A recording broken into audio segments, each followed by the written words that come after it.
Welcome to Story Lab. This week, we're going to be talking about trust, while also taking a look at the story of a guy who had a far-reaching dream. Oh, and we're also going to be flying high.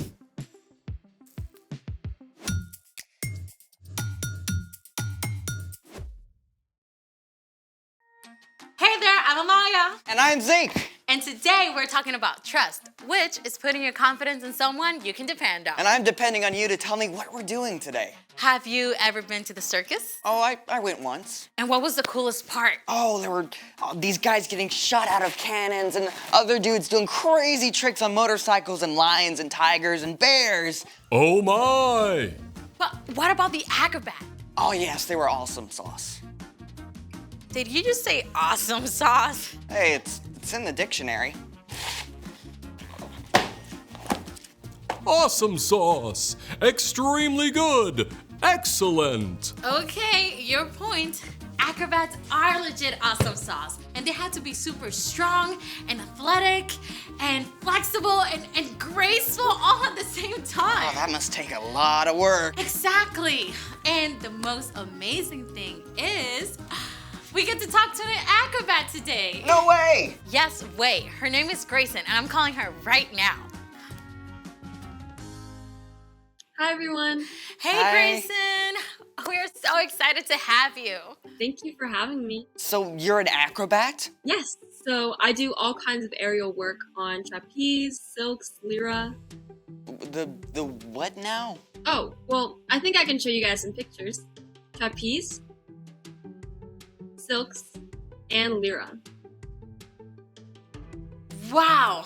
How do you even start doing stuff like that? Well, my friend had a birthday party at the circus gym, and I fell in love with it. How'd you even know how to do it? I had coaches to help me, so they got me started with a lot of the basics. Stuff like balance and strength training. Like pull-ups and stuff? Yes, lots and lots of pull-ups. You have to build up a lot of strength if you want to trust your body when you're in the air. Trusting the trapeze. For sure. So all of the apparatuses have to be tested a lot before we can trust that they're safe. Plus, we have big mats in case we do fall. Wait, so you have to trust your training and the apparatus? What about the people you work with? Well, there's my duo partner, Parker. I have to trust him a lot when he's throwing me in the air. Wait. Parker, he throws you like through the air? Yes. So I was terrified the first time we did it. But we started by practicing in spotting lines. They're like safety ropes to keep me up in case I do fall.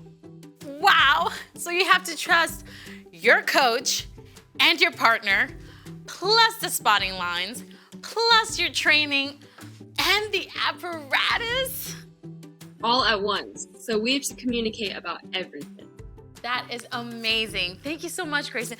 Before you go, can you show us some of your work? Yes, I'd love to.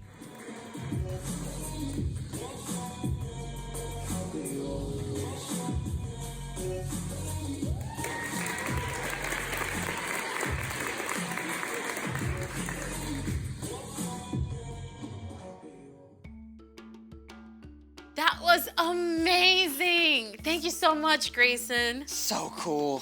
Thank you guys for having me. Bye, everyone. Bye. Think you and I could do that? I don't think I have that much trust.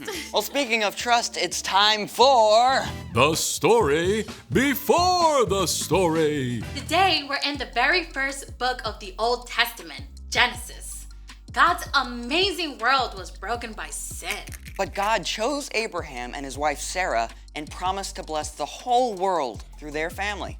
And after waiting for a long time, Abraham and Sarah had a baby named Isaac. When Isaac grew up, he had twin boys, Jacob and Esau, who didn't exactly get along. And that's where our story starts. Hey, we're ready. Hey everybody, I'm Brian. Hi, Brian. We want to hear what's up with Jacob and Esau. Oh boy. Okay, these guys had it in for each other from the start. They wrestled while they were babies inside their mom. I mean, when Esau came out first, Jacob was holding onto his heel. And they were like super different, right? Oh yeah. Esau was really hairy while Jacob was smooth-skinned. And as they grew up, Esau loved to hunt while Jacob preferred to stay close to home. Now, Esau was the older brother by just a few minutes. This meant he had special rights to money and property and even leading the family one day. But he was such a hothead, he didn't always stop to think. Now, one day Esau was out hunting and didn't get anything. And by the time he got home, he was super hungry. Jacob had just cooked up a pot of delicious red stew, and Esau begged him for some. Sell me your rights as the oldest. Fine. I'll die if I don't get something to eat. Esau threw away something really valuable for a bowl of soup. I bet he regretted that big time once his stomach was full. And things did not get any better between the brothers. Their father Isaac was very old, and he wanted to pass on a special blessing to his oldest son. So he sent Esau to go hunt and prepare him a tasty meal first. Now, this is where things get squirrely because Isaac's wife, Rebekah, overheard. And while parents are not supposed to have a favorite kid, Jacob was definitely Rebekah's fave. Rebekah came up with a crazy plan. Your father sent Esau to hunt wild game and prepare a meal so your father can bless him. Hunting will take Esau all day, so I want you to choose 2 goats from the flock. I'll cook them up, and you can pretend to be Esau and take the blessing. Your father's eyesight is so bad, he won't know. But what if he touches me? My skin isn't hairy like Esau's. We'll cover your arms and hands with goat skin. Cool. Pretty wild, right? But Jacob did just what Rebekah told him. And sure enough, Isaac gave his blessing to Jacob. At last, Esau showed up. If you're Esau who just brought me a meal, I gave him my blessing. It wasn't me.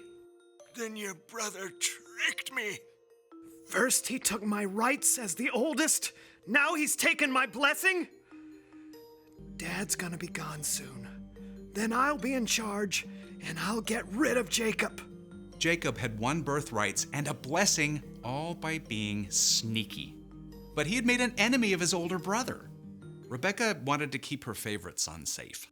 Esau is going to try to get rid of you, so I want you to run away to my brother Laban in Haran. But I don't know him. I've never been away from home. Just do it. Stay with him until Esau cools down. Okay. Okay, imagine you're Jacob.